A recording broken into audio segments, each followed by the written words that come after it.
Why do I not recognize you? You're so different. You're great. Sit there. Oh, great. Thank you. You still have that body that's going through it. I don't see it. Yeah, when you look in the mirror, do you go? No, I don't see it. No. I gotta say,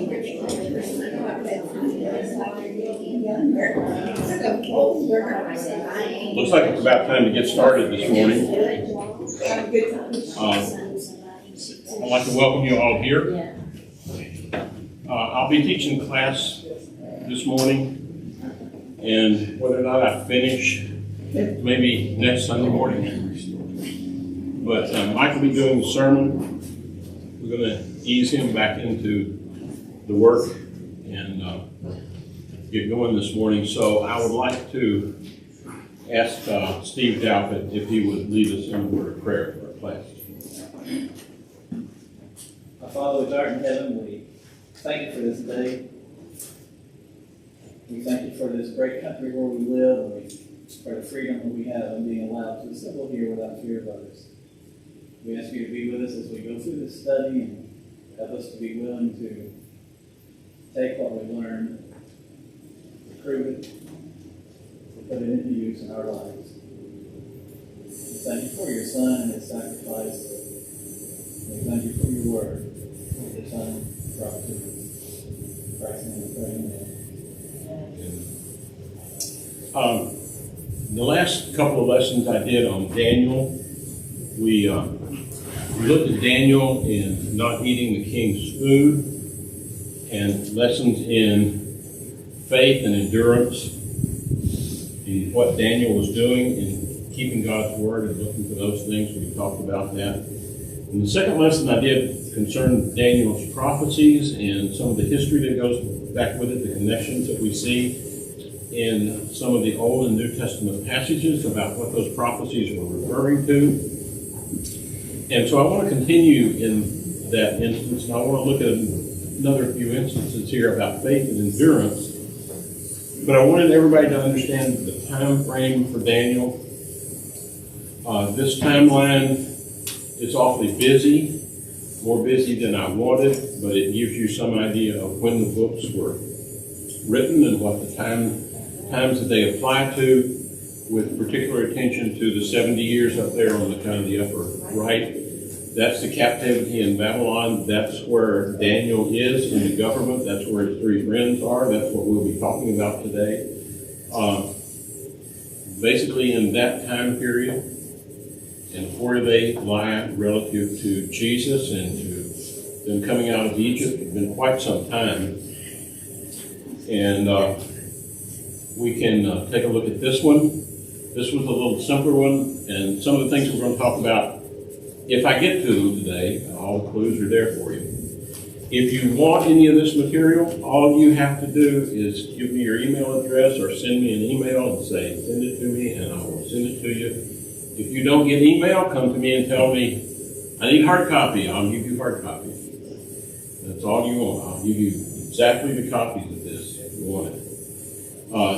But I want you to understand that while Daniel was living there from about 600 BC down to about 538, 540, basically Daniel was probably maybe in his late teens in 600, maybe about 20 years old, and he lived at least into the 530s BC. What was going on in the rest of the world? Because some of the things that were going on in the rest of the world are kind of important. Some things you might not have thought about. Construction began on the Acropolis in Athens while Daniel was prophesying. Rome, the city of Rome, is becoming more than just a city. It's beginning the Roman Republic. Representation in the Senate with a head of state. Our forefathers took some of the things from the Roman Republic to basically develop our Constitution. All of this is beginning to happen during the time of Daniel. The Mayan civilization over here in the Americas was flourishing. They were offering human sacrifice. They were doing a lot of things that were not very pretty. Aesop wrote his fables in Greece. So some of those things are going on at this time. That's what the rest of the world is doing while Daniel is dealing with this. We talked about Daniel not eating the food. He says Daniel purposed in his heart that he would not defile himself. And we talked a little bit about that. And one of the major points about this, though Daniel had a command not to eat those foods, they had other commands that they were not able to keep while they were in captivity.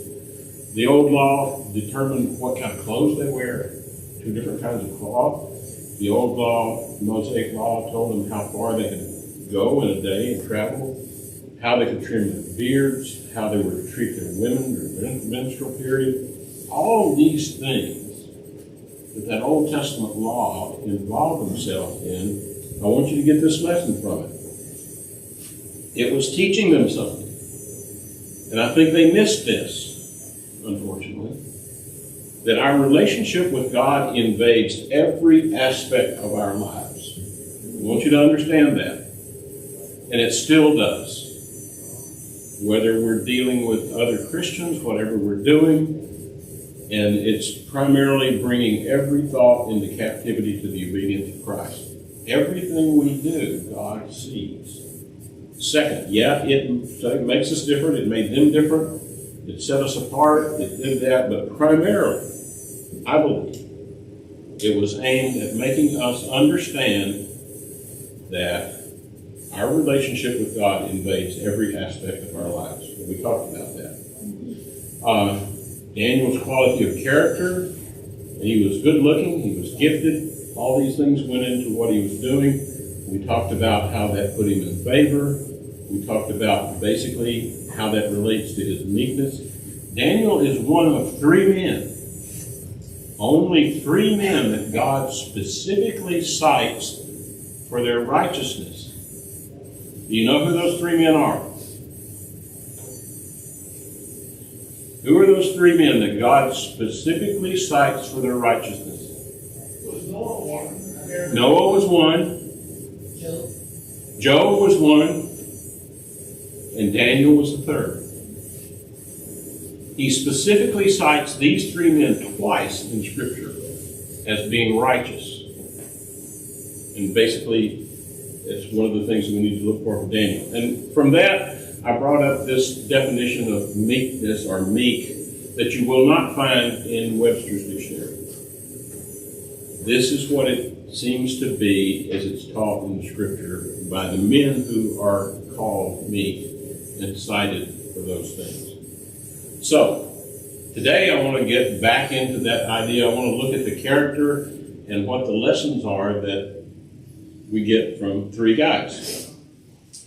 In Daniel chapter 2, I'm going to read from 46 through 49. It says, Then King Nebuchadnezzar fell on his face, prostrate before Daniel, and commanded that they should present an offering and incense to him. The king answered and said, Truly, your God is the God of gods, the Lord of kings, and a revealer of secrets, since you could reveal the secret. Now he's talking about Daniel telling him about the dream of the statue and the 4 different metals.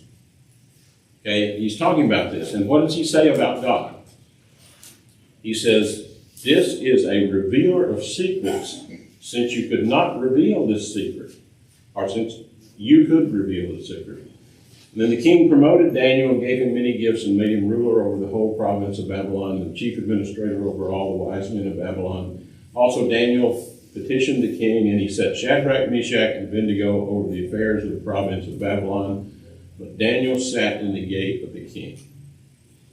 So the king is now admitting Daniel's God is a revealer of secrets. What do you think about that? Is Daniel's God a revealer of secrets? Yeah, but I think he's a little more than that. But that's Nebuchadnezzar's idea. Nebuchadnezzar the king made an image of gold. This is later on in Daniel 3, whose height was 60 cubits and width 6 cubits, and it sat on the plain of Dura in the province of Babylon. And if you're following along, I'm going to skip some of this.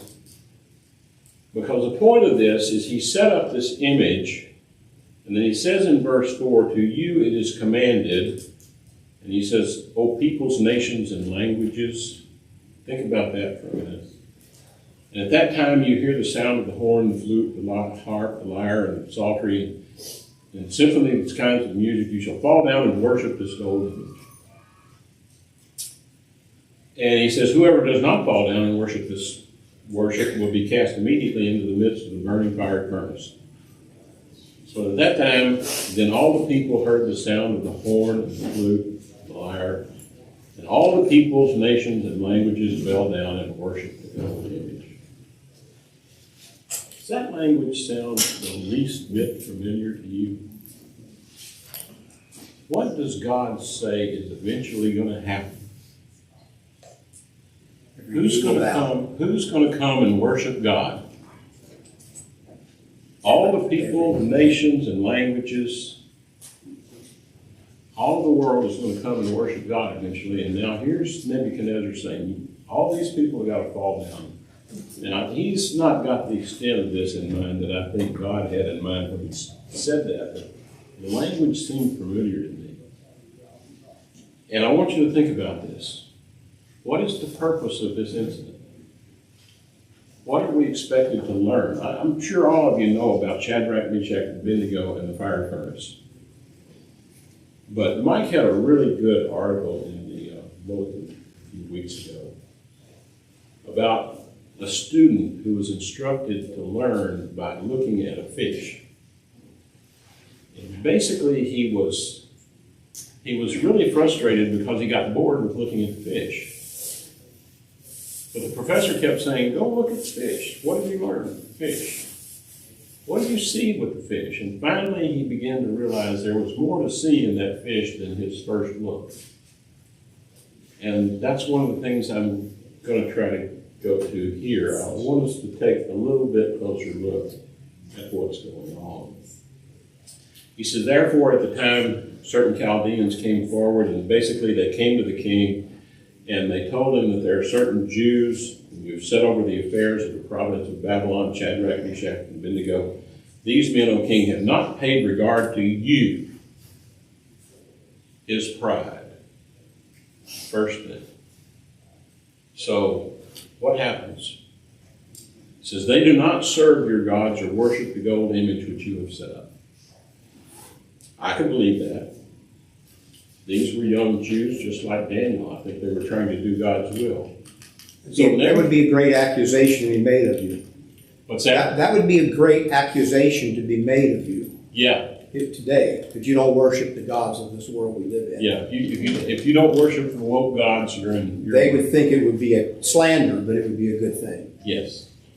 And so I'll give Nebuchadnezzar credit. He called them in.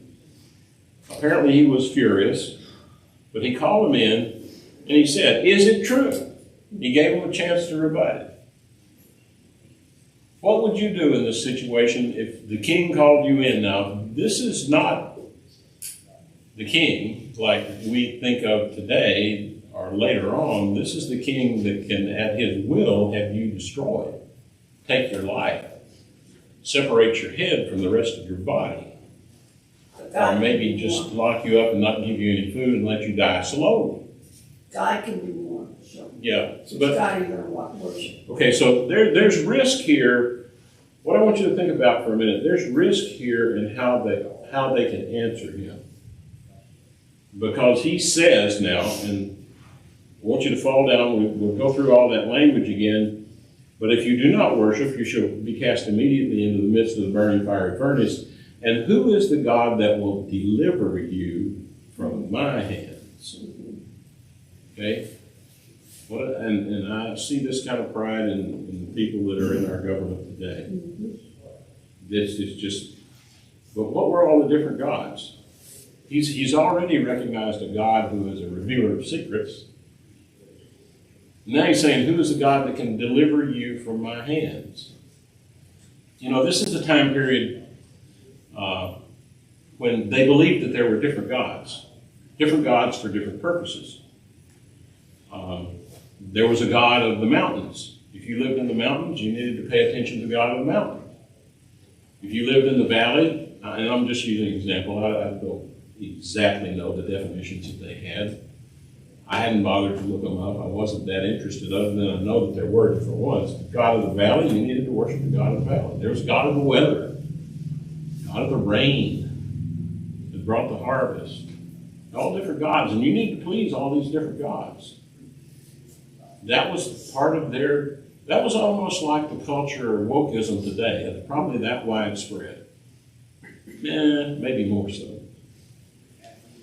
But he says, who is the God that will deliver you from my hands? So, Nebuchadnezzar is talking about delivery. He says, okay. So Shadrach, Meshach, and Abednego answered and said to the king, O Nebuchadnezzar, we have no need to answer you in this matter. Wow. If that is the case, our God, whom we serve, is able to deliver us from the burning fiery furnace, and he will deliver us from your hand, O king. But if not, let it be known to you, O king, that we do not serve your gods, nor will we worship the golden image which you have set up. We're going to have to at some point go out in this world and say, we're not going to follow this culture that you're building. I think it has kind of started, but I don't know how far it's going to go. And I'm kind of at a miss that it started over a beer commercial. Okay? I was a little bit disappointed that the resistance to this woke culture and some of the immorality that's going on actually started over a beer commercial, but maybe that says something about us. But they're saying, no, we're not going to go any further. Now, there was a translation I looked for, I couldn't find it. I think I read about it many, many years ago. Someone had this or something like this in a Bible that they were looking at when I was over at Florida College almost 3 decades ago. And verse 18, they say, but if not, let it be known to you, king, that we do not serve your gods. That translation said, but if he will or not, we do not know. I don't think that's in the word for word Hebrew that's there in the scripts that we have, but if not, gives you the same idea. They didn't know at this point in time whether God was going to deliver them from the king or from the fiery furnace or neither. They did not know this. But they're saying, even if we don't know it, you, king, need to understand we're not going to do this. Now, folks, that's a demonstration of faith. What that is too is a faith in the written word. Yes. They had the written word. Do not bow down to any other image or any other god. They knew that. And so they weren't depending on getting a revelation at breakfast that it's okay to bow down to this image. They depended on the word that they knew that was written into Moses. And they were willing to die for that. And these are great young men. Yes. And what I'm trying to concentrate on is the character, but there are other lessons going on here. There are other things going on here that I never noticed until I really sat down and took a look at this and taking a look at. But they did not know whether God would save them or not. There's another one in the King James Version, back up there where they said, O King Nebuchadnezzar, we have no need to answer you in this matter. There's another translation, O Nebuchadnezzar, we are not careful to answer thee in this matter. What are they saying? We don't care what you said. Go ahead. Yeah, well, careful back then meant full of cares or worry about it. Yes. We're not worried about answering you about this. We're not going to try to give you some kind of sleight of hand answer, basically, is what I think is going on. And they don't care how they answer it.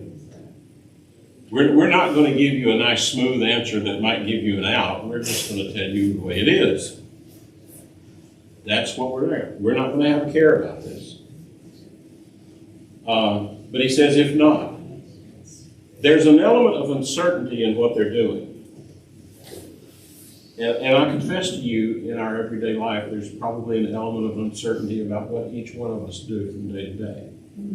But they had faith to do it and to follow the Scripture. And that's part of the lesson here. That's part of the lesson that I really didn't get in the cursory readings of this.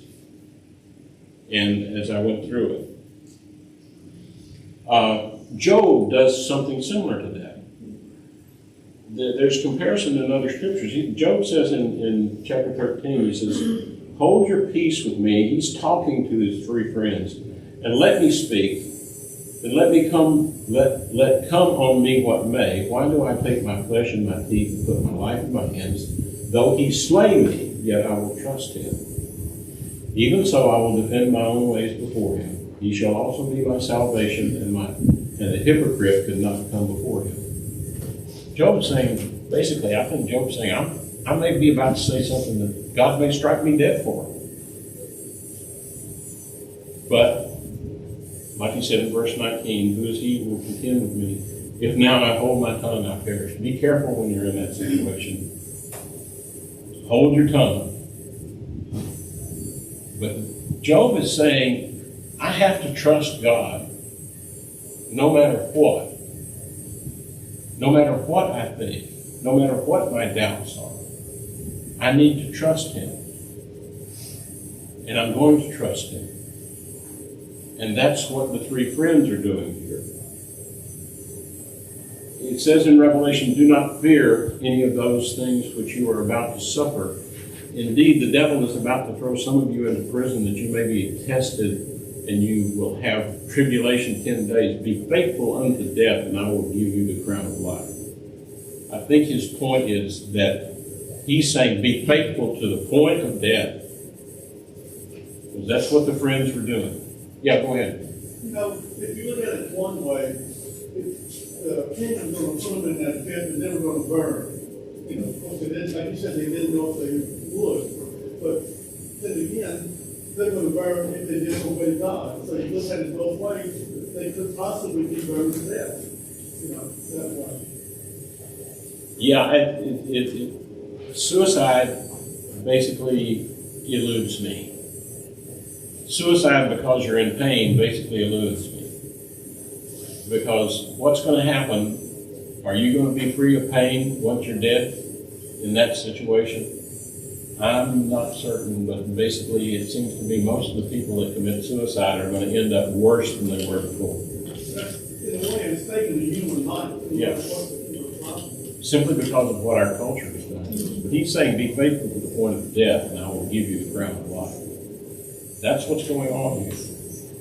And that I think is the lesson we have.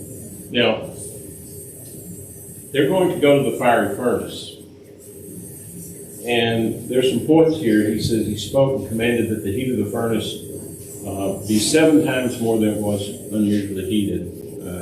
Maybe there's significance in 7 times, I don't know. And he commanded certain mighty men of valor that were in his army to bind Shadrach, Meshach, and Abednego and cast them into the burning fire. So they bound them with their garments on. It's hard to tell whether these men could walk at that point. Okay? They were so bound that maybe it was not easy for them to walk. And he says, because the king's command was urgent and the furnace exceedingly hot, the flame of fire killed those men who took up Shadrach, Meshach, and Abednego. And these 3, Shadrach, Meshach, and Abednego, fell down into the midst of the burning fire furnace. I perhaps have bored some of you with this story, but when I worked at Pratt, we actually had to heat treat some of the super alloys. These were stainless steel alloys that we made structures for the engines. And these materials had to operate at something like 1,500 to 1,700 degrees Fahrenheit. Anybody think they know what 1,500 degrees to 1,700 degrees Fahrenheit is like? Yeah, okay, Steve does. He works at a power plant. He's seen the boilers. But basically, that's pretty hot. That's where steel glows yellow and red. And our heat treat ovens were capable of going past 2,000 degrees Fahrenheit. to the point that when they opened up those ovens, if you went up to open that oven up manually, you had to stay behind the door as you swung it back. Because if you got that door open that close to the furnace, it would immediately ignite your clothing. You had to wear reflective clothing, things that the firemen wear. This is like the heat of molten lava. You see all these movies where all this molten lava comes flowing out. You ever seen one called Dante's Peak? Okay, and they're in a house, you know, and this lava just burst through the wall. And if that lava burst through the wall, they would have exploded into flame almost immediately because they were in a few feet of it. When scientists study this stuff, they dress up with these reflective clothing. But you can't get that close without burning up. And it's not even always red hot. It's still black. Do you know how hot your self-cleaning oven gets when it self-cleans itself? You know how hot? It gets so hot that it won't let you open it up. It's about 800 degrees Fahrenheit. That's all it does. And they won't let you open it up. I'll tell you one thing. God knew where to put me to work. To put the fear of hell in me. Because I walked out there and looked at those furnaces one time when they opened up some parts I had in there. They had to put the ropes out 40 feet away. Okay, to keep you, and it was hot, man, it was really hot. Everything inside that furnace, the walls, the parts, everything was glowing yellow-red. And you could not get close. If anything will put the fear of hell in you, that will. That's something terrible. And that's what these three guys were facing. So much so, it says that the three that were to throw them into the furnace were killed when they came to the door. Now, I don't know what kind of furnace they had. Steve, I don't know whether it had a chimney on it or not, or whether they were using bellows or what they were using, but this thing was hot. And so, what's going on now? They've now fallen into the furnace and they're basically burned, and I'm going to have to hurry them. But Gary, Yeah. it says that they were bound in their coats and their hose and their hats and their other garments and were cast into them. Yeah, they were bound, so they had to be. But they had all their clothing on to make it even worse because that would catch on fire first. Yeah, everything was going to go. Now then King Nebuchadnezzar was astonished, and he rose in haste and spoke, saying to the counselors, "Did we not cast 3 men bound into the midst of the fire?" And they answered and said to the king, "True, O king." He says, "Look," he answered, "I see 4 men loose, walking in the midst of the fire, and they are not hurt.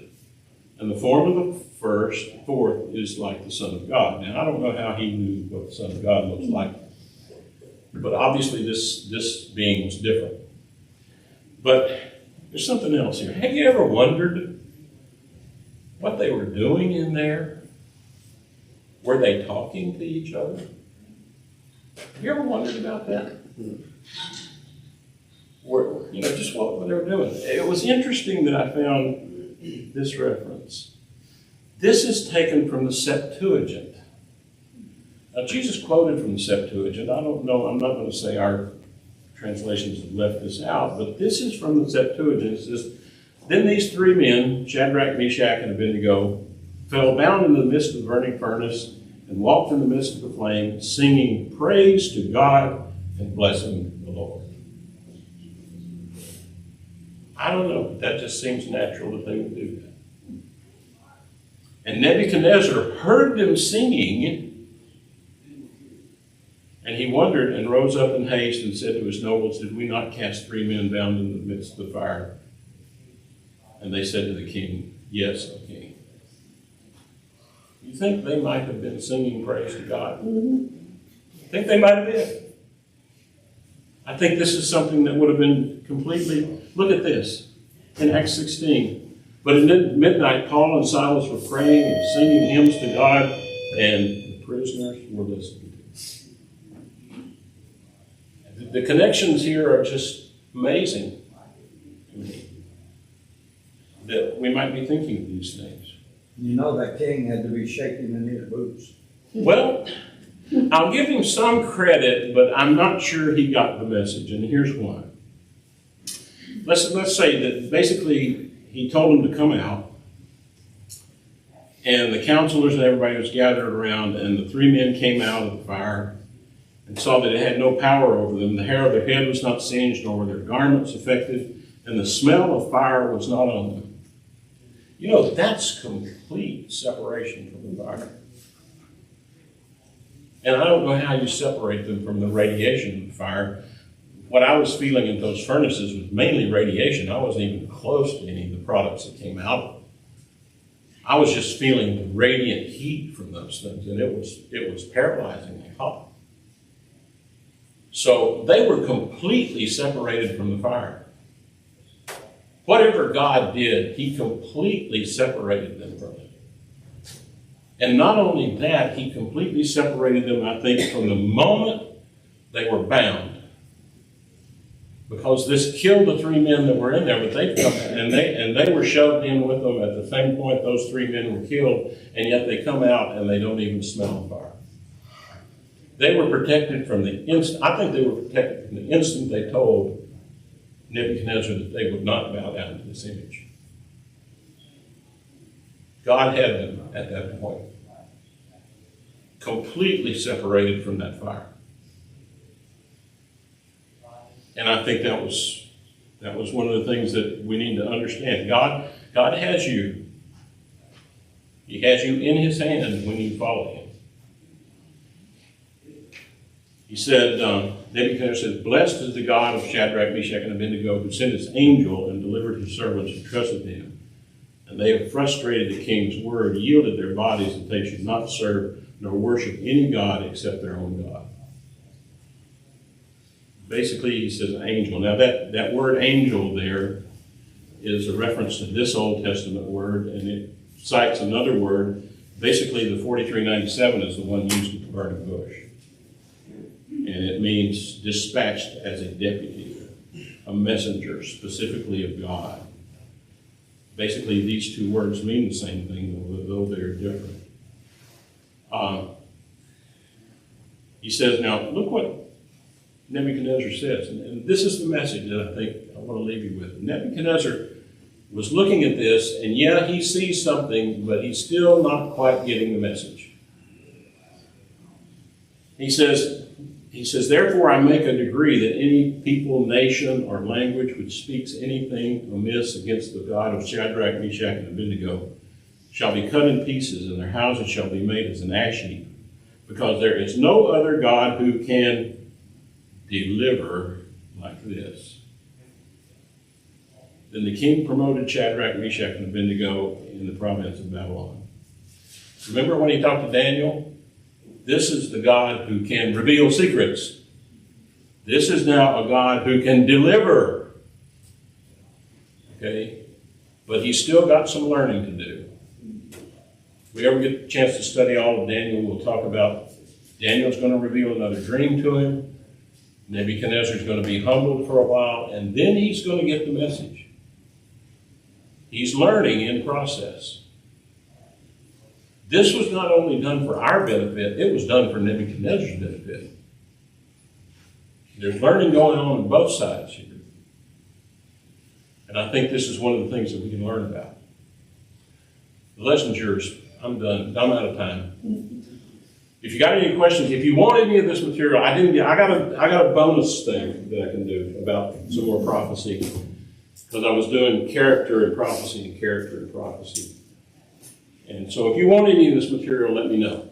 I'll get you copies of it. But there are some historical lessons to be learned from Daniel even yet. So, lesson's yours. If there's any questions, let me know. All yours.